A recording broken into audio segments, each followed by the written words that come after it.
And here's why. I'm going to play two clips back to back for you. One is Kale before he starts caring about the Titan, and the other is of Corso. How long were they standing there? Long enough.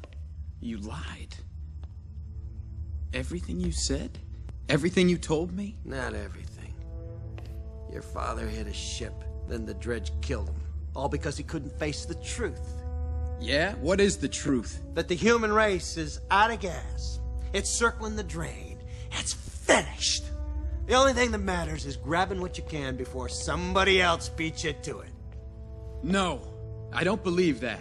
Then you're even more like your father than I thought. I want you to risk your life. I want you to give up everything you have to join the mission where you'll face terror and torture and possibly gruesome death. And I would want to do that because... Because it's worth it. Because the human race needs you. Maybe you haven't had a look around lately, but there aren't many of us left. At the rate we're going, they'll be reading about us in textbooks and displaying our bones in alien museums. Yeah, well, having your planet blown up can have that effect on a species. But maybe I've been wrong all these years, and it took your inspiring speech to make me see it. You've really changed me. It's beautiful. I think we got a hug. Oh, man. They've really ground you down. Hey. Why did he say that? What is his motivation for trying to convince the main character to care if he feels the same way himself? Is this not pretty much exactly the same sentiment? Why not just appeal to his greed instead? You can still betray him, but I don't get this big act he's putting on. And honestly, everything this guy does is like that. I don't see the logic behind his behavior before we find out he's the bad guy. It works better with Silver because we know he's the bad guy from the beginning. When he's being nice, we can tell he's just hamming it up.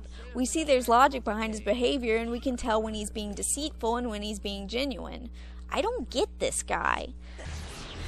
So lastly, there's the big villains, the Dredge. These are the guys who destroy the Earth and who want to destroy the Titan. And they are threatening, I will give them that.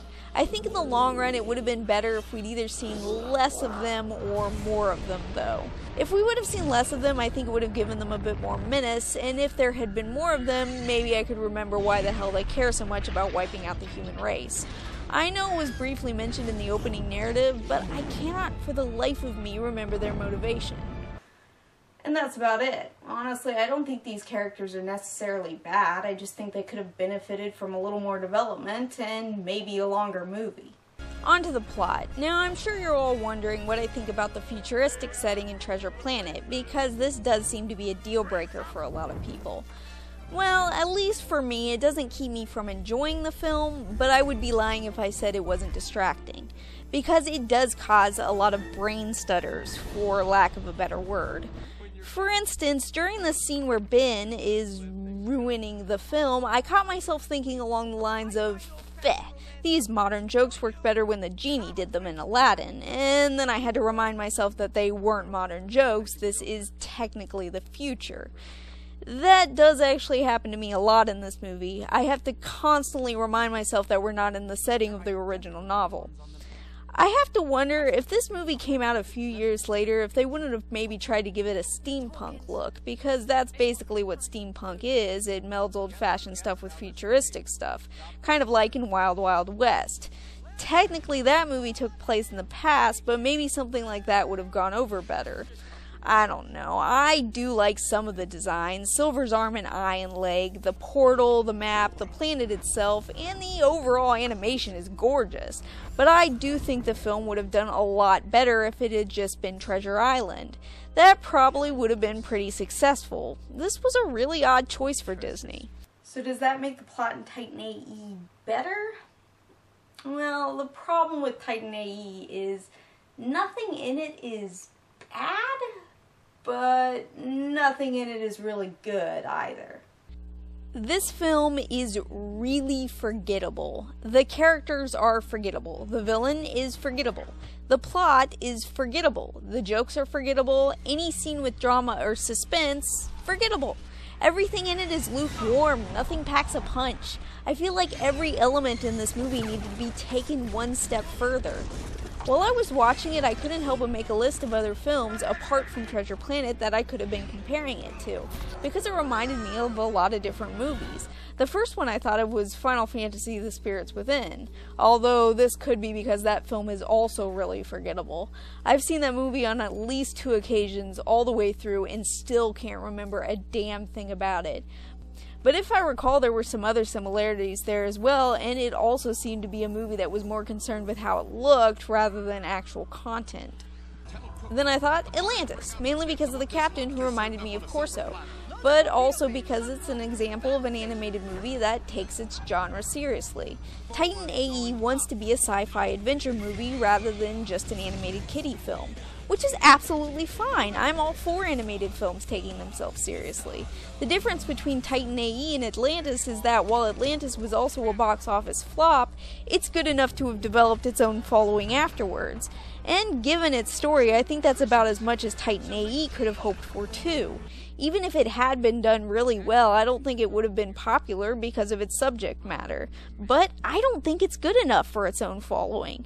Because if you do look at it as an actual sci-fi movie, it's kind of lacking. And then the last movie I thought of, and probably the least well known of the bunch, is Blue Sub 6. Technically a mini-series, but movie length. I thought of this one at first because of the animation, because it does that 2D melded with CG. Although in this case, I do think Blue Sub 6 is a little nicer to look at than Titan AE, which can be impressive at times, but can also look like the characters wandered into a program in a high school computer graphics class. As I've said before, animation ages and should not be used to carry an entire movie. Anyways, Blue Sub 6 also deals with the possible extinction of mankind, but in that movie it wasn't aliens, it was another species of water-dwelling creatures created by a scientist who had grown tired of mankind's behavior. That movie also had the jaded, unmotivated hero, and it was also very dry at points. But I think that movie works for 3 reasons. One is that the story is very bizarre and creative, and therefore harder to forget. 2 is the interaction between the main character and the creatures that are supposed to be his enemies. This is handled very well, and because of that, his development as a character is also handled really well. And the last is that this movie has a really fascinating villain. Titan AE needed something to stand out, because apart from the animation, I don't think anything does. It's a shame because while watching it, I really wanted it to be better. I didn't dislike it, I wouldn't even call it boring. It's like a tap on the shoulder. Not unpleasant, but it's something you're gonna forget pretty quickly. It's the kind of movie where you can see that there's something there, but because of restricted time and maybe some work priorities, it doesn't quite meet its potential. Because of that, I'm going to give this one to Treasure Planet, because even though it made some really bad decisions, there are a number of things it did really well too. And it does benefit from being based on a story that's already memorable. In many cases, just because a film does poorly in theaters, that doesn't necessarily make it a bad movie. Some of my favorite films did badly in theaters. But in this case, I can see why both of these films were box office and critical flops. They're not bad. They could have been better. I'm the Animated Heroine. Thanks for watching.